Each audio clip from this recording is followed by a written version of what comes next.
The transport shuttle's engines hummed to a stop as Jake pressed his face against the small porthole, watching the massive diplomatic station rotate slowly against the star-filled void. 3 months. That's how long he'd be sharing quarters with an alien warrior as part of the Terran-Netheran peace exchange program. His stomach churned with a mixture of excitement and dread. "Officer Thorne, you're cleared for docking bay 7. Crackled the comm system. Jake gathered his single duffel bag and made his way through the sterile corridors of Station Harmony. The place buzzed with activity, humans, Netherians, and a few other species all working together in what was supposed to be a shining example of interspecies cooperation. To Jake, it felt more like walking through a very expensive zoo. The quarters assignment office was a small, cramped space where a bored-looking human clerk barely glanced up from his terminal. "Thorne, Jake. Human male, 26, engineering. Cores. You're in Sector C, room 247.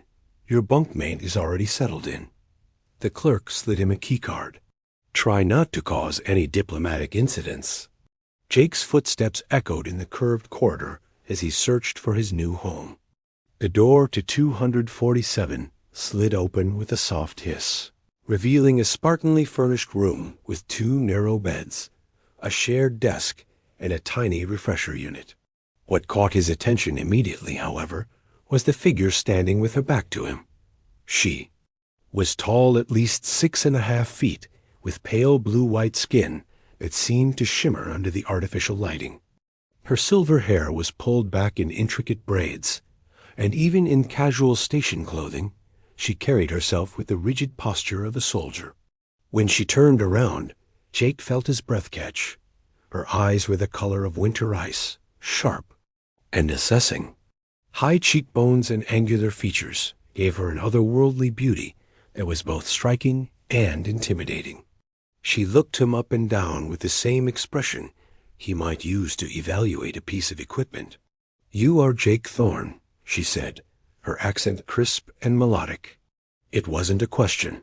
"That's me." "And you're my bunkmate, I assume?" "I am Kira Voss, warrior diplomat of the Netheran 3rd Legion." She inclined her head slightly, probably the equivalent of a formal bow. "I have prepared a schedule for our cohabitation to minimize conflicts and maintain appropriate boundaries." Jake set down his bag, already feeling overwhelmed. The cultural briefings had covered Netherian society in broad strokes, militaristic, honor-bound, physically imposing, but they hadn't prepared him for the reality of living with one. A schedule? Meal times, personal hygiene rotations, work periods, and sleep cycles. She gestured to a tablet on the desk. "I have accounted for the differences in our circadian rhythms and nutritional requirements." "Right, of course you have." Jake glanced at the 2 beds, positioned on opposite sides of the small room. "Well, I guess we should. Your belongings will fit in the lower storage compartment. I have claimed the upper sections." Kira moved, with fluid precision as she spoke, every gesture economical and purposeful. The briefing materials indicated humans require approximately 8 hours of sleep. My own requirements are similar, though our sleep patterns differ significantly. Jake unpacked his few belongings, hyper-aware of her presence. Every time he glanced her way, she was either reading from a datapad or performing what looked like stretching exercises. Her movements were graceful despite her size, and he found himself watching longer than was probably appropriate. Dinner was an awkward affair in the station's communal dining area. Kira ate her meal, some kind of protein paste that steamed in the cooler air with mechanical efficiency, while Jake picked at his standard human rations. She answered his attempts at conversation with polite but brief responses, clearly more interested in observing their surroundings than getting to know her roommate. "So, what's Netheria like?" Jake asked, desperate to fill the silence. "Cold, efficient, orderly." She paused, considering. Not unlike this station, though with more natural beauty. It was the most personal thing she'd said, all day. Back in their quarters, they went through their respective evening routines with careful politeness. Jake tried not to stare, as Kira methodically removed what he now realized was light armor disguised as clothing, revealing more of her pale, muscled form. She changed into sleep garments without apparent self-consciousness, her movements as precise as everything else she did. "The lights will dim in 10 minutes, she announced, settling onto her narrow bed. "Got it." Jake changed quickly and slipped. Under his own covers, hyper-aware of her presence just a few feet away, the lights faded to darkness, and Jake lay staring at the ceiling, listening to the station's ambient hum. He was just starting to drift off when he heard movement from across the room. Soft footsteps, then the sensation of his mattress dipping under additional weight. Before he could react, strong arms wrapped around him from behind, and Kira's much larger form pressed against his back. Her skin was surprisingly warm, and he could feel her steady breathing against his neck. Kira?" he whispered. No response. Her grip tightened slightly, and she made a soft sound that might have been contentment. Jake lay frozen, his heart hammering against his ribs. This definitely wasn't covered in the cultural briefings. Jake woke to sunlight streaming through the porthole and an empty bed. Kira was already up, performing what looked like a complex series of combat exercises in the small space between their beds. She moved with lethal grace, her pale skin gleaming with a light sheen of perspiration. "Good morning," she said without breaking her routine, executing a spinning kick that would have taken his head off if he'd been standing there. "Morning." Jake sat up, running a hand through his hair. "About last night, I apologize." The words came out clipped, professional. "I should have warned you about Netheran sleep patterns. It will not happen again." But even as she said it, Jake caught something in her expression, a flicker of uncertainty that didn't match her confident tone. He spent the morning researching Netheran customs in the station's database, diving deep into xenobiology texts and cultural studies that the basic briefings had glossed over. What he found was fascinating. Netherans had evolved on a harsh, cold world where survival often depended on sharing body heat and maintaining close physical contact during rest periods. Their concept of personal space was radically different from humans. What seemed invasive to him was as natural as breathing to her. More intriguingly, the texts mentioned that Netherans formed deep emotional bonds through what they called sleep sharing, a practice that was both physiologically necessary and psychologically comforting. The warmth and steady heartbeat of a trusted companion helped regulate their stress hormones and promote deeper rest. "You've been researching," Kira observed when he returned to their quarters that evening. She was sitting cross-legged on her bed, cleaning what appeared to be a ceremonial blade. "Just trying to understand." Jake settled at the desk, turning to face her. "The database says Netherans need physical contact during sleep for proper rest. Why didn't you just tell me?" Her hand stilled on the blade. "Because it makes humans uncomfortable. Your species values independence, privacy. I thought I could adapt. But you can't, can you?" "Not really." She was quiet for a long moment. "My people believe that sleep is when we are most vulnerable. To rest truly, we must trust completely. Last night, my instincts overcame my training." She looked up at him, those ice-blue eyes holding something he hadn't seen before: vulnerability. "I have not slept well since arriving at this station." Jake felt something shift in his chest, a warmth that had nothing to do with temperature regulation. "What if I said it was okay? You would permit the contact?" There was hope in her voice, carefully controlled but unmistakable. "If it helps you sleep, then yeah. We're supposed to be building bridges between our species, right? Might as well start with basic comfort." That night, Jake lay awake waiting. Sure enough, once the lights dimmed and her breathing deepened, he felt the mattress dip. This time, when Kira's arms encircled him, he didn't tense up. Her body was warm and solid against his back, her breathing gradually sinking with his own. "Thank you," she whispered, so quietly he almost missed it. The next few nights fell into a pattern. During the day, they maintained professional distance. Kira attending her diplomatic meetings, Jake working in the engineering section. But when darkness fell, she would cross the small space between their beds and curl around him with increasing confidence. Jake found himself looking forward to it more than he wanted to admit. There was something profoundly comforting about her presence, the way she held him with such careful strength. Her scent, something like winter air and ozone, became familiar, comforting. On the fifth night, something changed. Instead of her usual position, spooning him from behind, Kira shifted. So they were facing each other.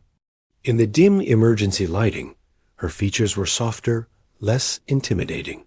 "Your heart rate increases," she observed quietly, her hand resting over his chest.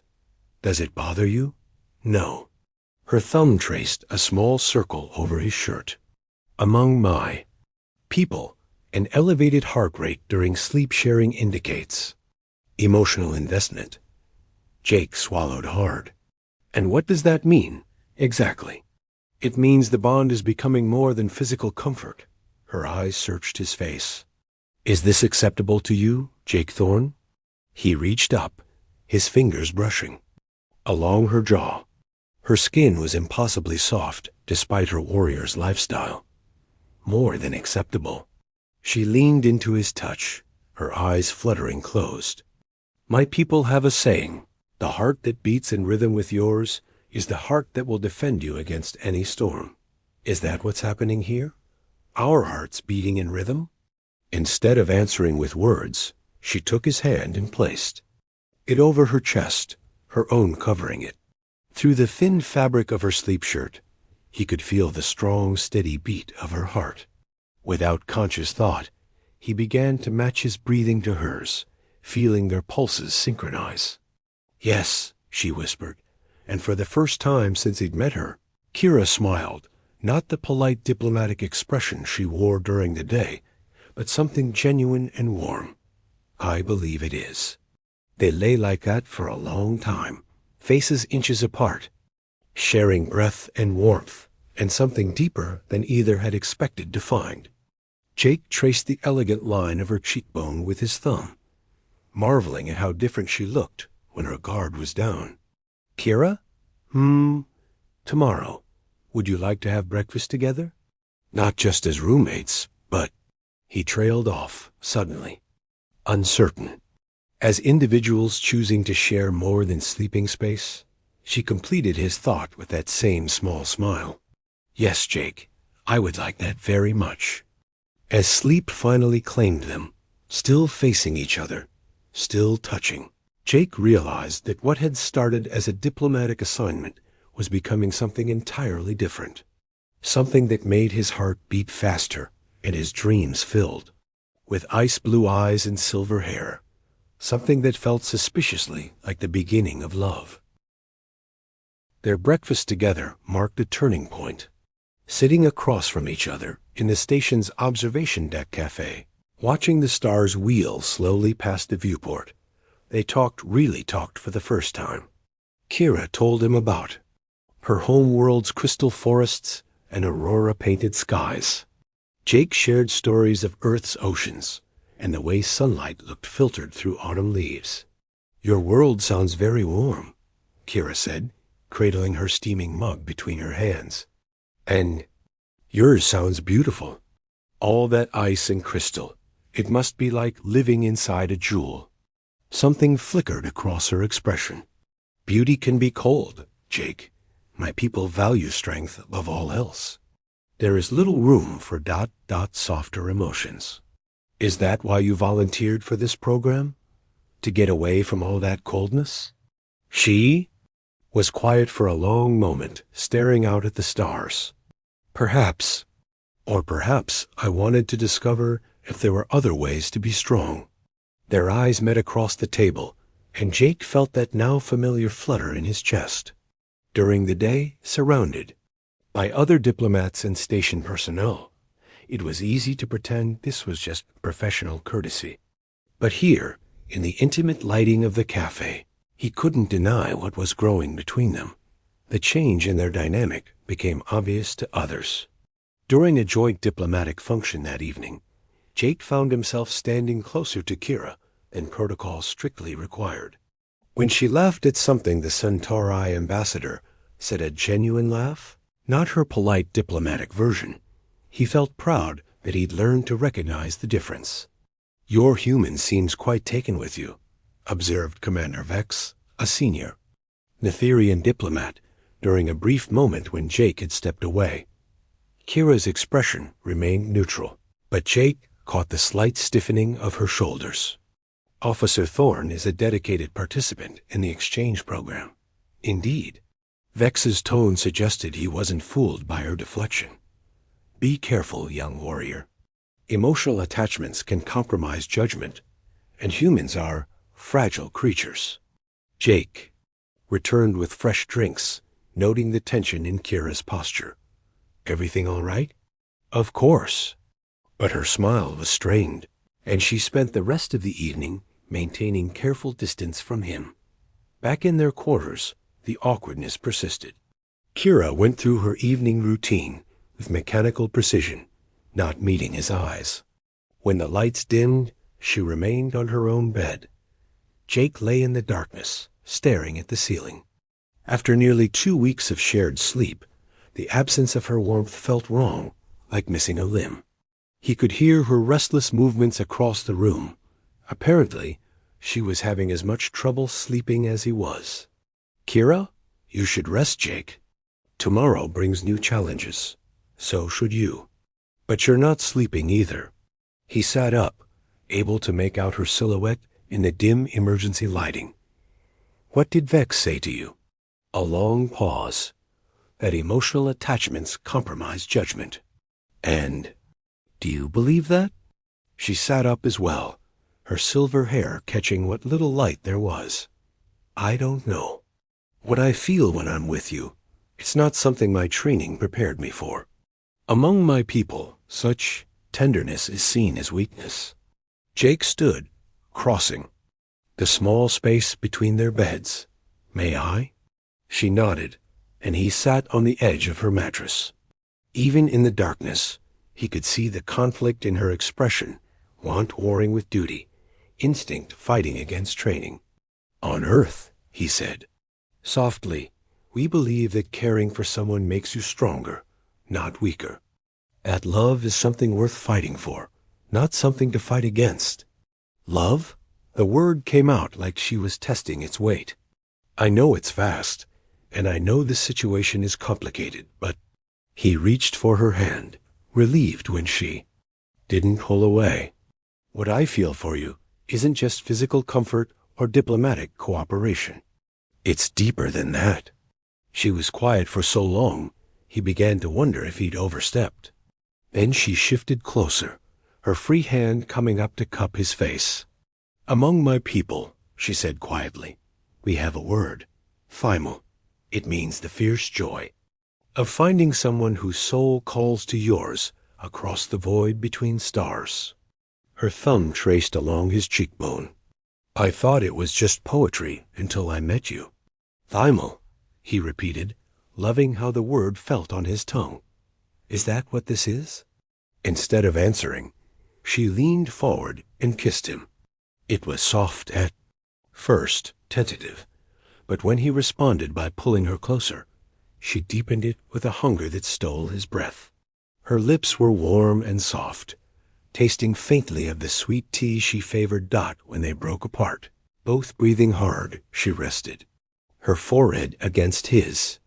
"My people do not do things by halves, Jake. If this is Thymal, if this is love, then it is not a gentle emotion. It is fierce, consuming, total." "I can handle fierce," he whispered against her lips. "The question is, can you handle tender?" Her answer was to kiss him again, deeper this time, her hands tangling in his hair.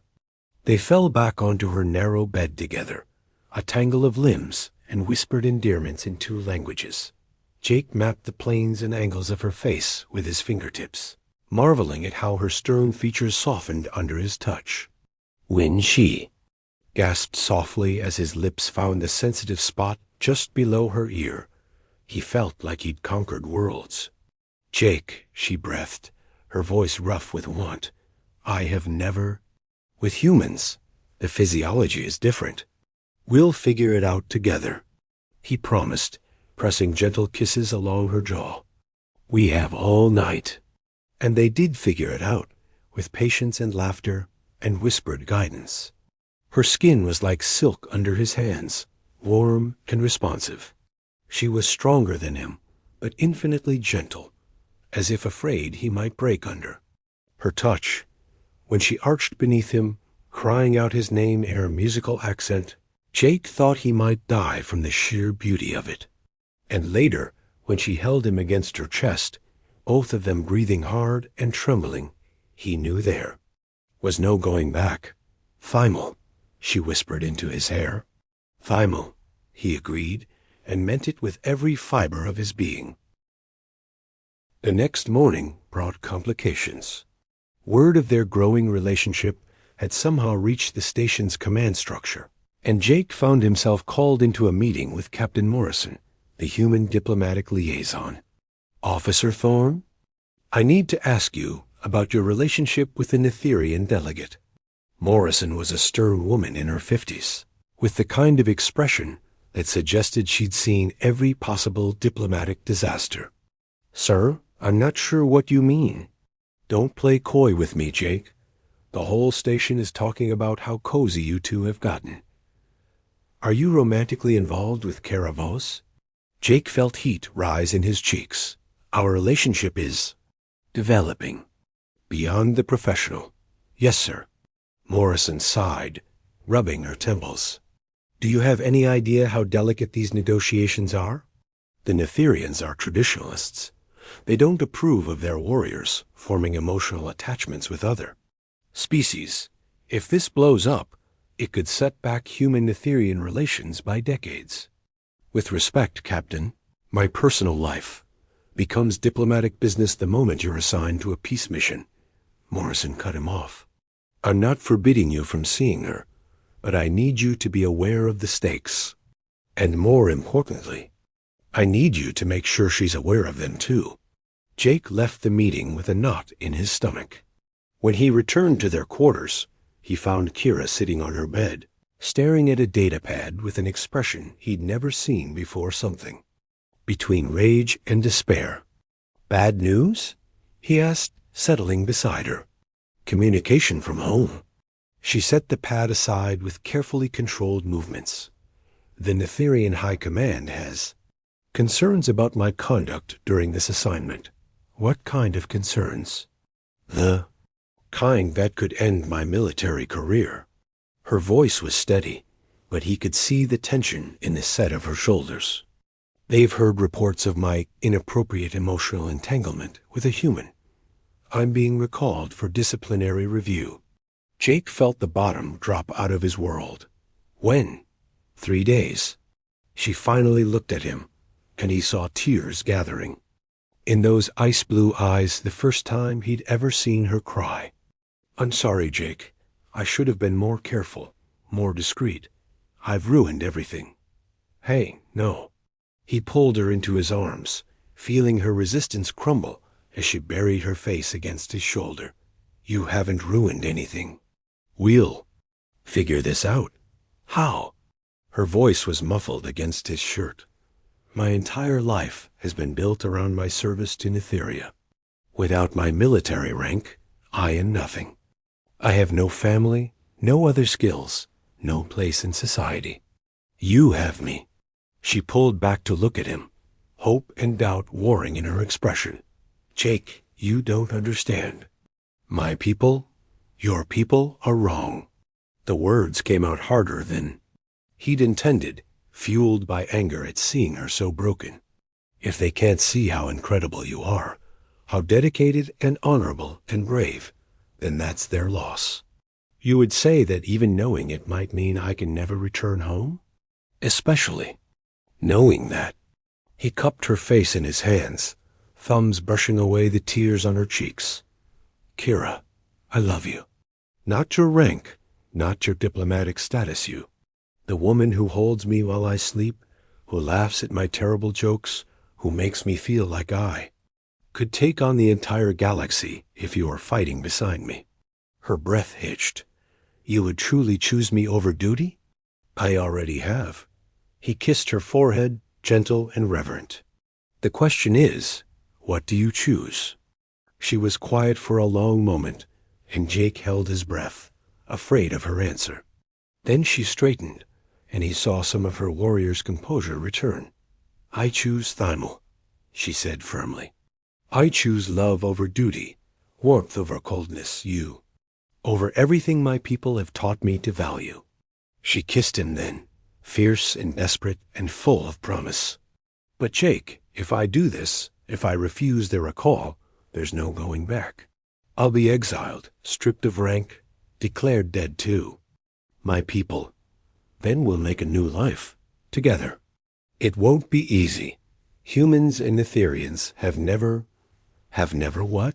Fallen in love? Built a life together? We'll be the first, then. Someone has to be. She laughed through her tears, the sound bright and wonderful. You make it sound so simple. The best things usually are. Once you strip away all the complications, other people pile on top of them. He traced the line of her jaw with his fingertip. I love you. You love me. We want to be together. Everything else is just details. Details like where we'll live, how we'll support ourselves, whether our children— She stopped abruptly, color rising in her pale cheeks. Children? Jake felt his heart skip a beat. Netherians think in terms of generations, of legacy. It's presumptuous of me to— It's not presumptuous. He kissed her softly. It's hopeful, and I like hopeful. That night, they made love with a desperation born of knowing their time was running short. Every touch, every whispered endearment, every moment of connection was precious beyond measure. Kira was fiercer than usual, almost possessive in the older way she claimed him, as if she could keep him safe through sheer force of will. Afterward, as they lay tangled together in the narrow bed, she traced patterns on his chest with her fingertip. Jake? If we do this, if we choose each other over everything else, I need you to know what you're gaining and what you're losing. You'll have a woman who will love you with everything she is, who will fight beside you against any enemy, who will never leave your side willingly. Her voice dropped to a whisper. But you'll also have someone who comes from a warrior culture, who doesn't know how to be soft, who might never fit into human society the way you deserve. Jake caught her hand, bringing it to his lips to kiss her palm. And you'll have a man who will love you exactly as you are, fierce and strong and beautiful and brave. Someone who thinks your warrior's heart is the most precious thing in any galaxy. She smiled, the expression transforming her entire face. Thymel, he agreed and sealed the promise with a kiss. Captain Morrison was surprisingly understanding when they requested a private meeting the next morning. She listened without interruption as Kira explained her situation and their decision to stay together despite the consequences. I can't say I'm entirely surprised, Morrison admitted. The tension between duty and personal happiness. It's something every officer faces eventually. But I have to ask, Kira, are you absolutely certain about this? Once you refuse that recall, there's no changing your mind. I am certain. Kira's voice was steady, her hand warm in Jake's. My duty was to build bridges between our peoples. What stronger bridge could there be than love? Morrison smiled at that. Well, when you put it like that, ... Jake, I suppose you'll be requesting a transfer to civilian status? Actually, I was hoping to stay in the diplomatic corps. If they'll have me. He squeezed Kira's hand. We both believe in the work being done here. We'd like to continue being part of it, if possible. As a couple? As partners in every sense, Kira confirmed that 2 days later, their quiet world exploded into chaos. A Netheran war cruiser dropped out of hyperspace near the station, and within hours, armed warriors were demanding Kira's immediate return. The situation escalated too quickly for normal. Diplomatic channels. Jake was in the engineering section when the alarm started blaring. Emergency protocols kicked in, sealing sections of the station as a precaution against potential boarding actions.